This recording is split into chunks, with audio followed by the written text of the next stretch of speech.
Richard, a man others referred to as Dick, lived life as a drug dealer with a penchant for drinking and gambling.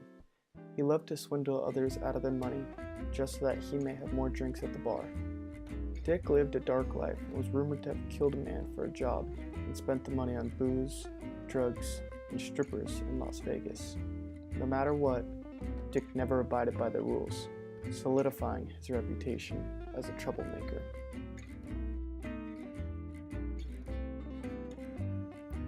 Eventually, Dick made a deal with the wrong people and was unable to pay them back in time. Given one day to come up with the money, Dick decided to leave and go to a small town where nobody knew who he was.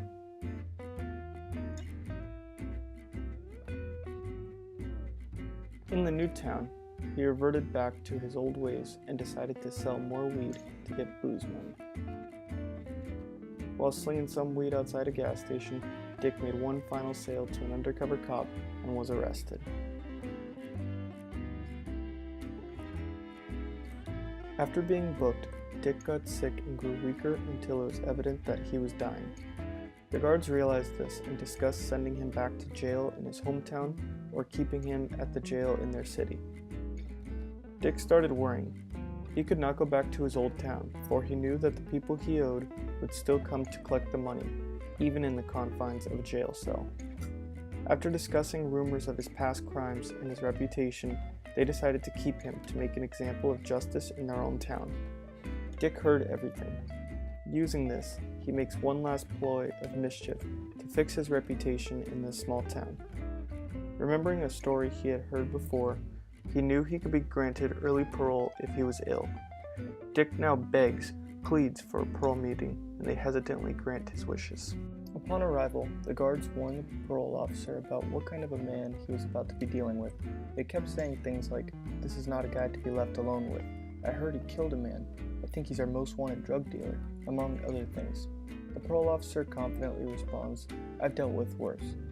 The parole officer comes inside and calmly explains to Dick what is taking place. This is a hearing to grant early parole if he is seen fit for society.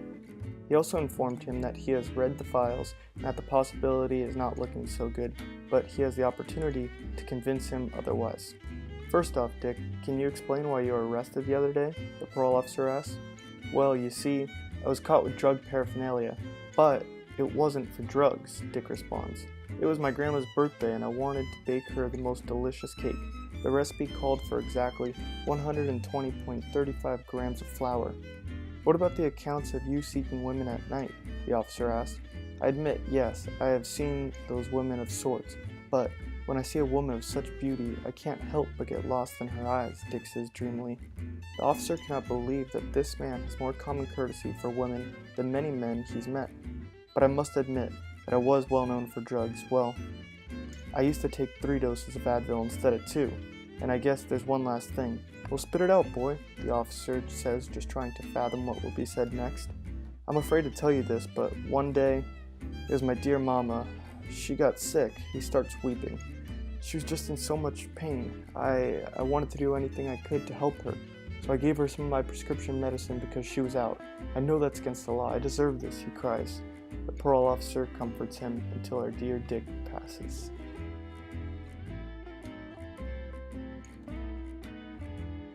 Upon meeting back with the prison guards, the parole officer exclaims exactly what had taken place in the hearing. "That man was not the man you warned me about. This was a kind man who had no business here in a prison. How did you let this happen?"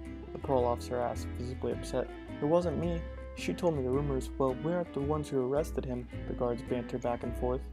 "It doesn't matter whose fault it is. He's dead." The guards look at his notes in disbelief that this is all happening, in their prison no less. All they could do is wonder what to do next.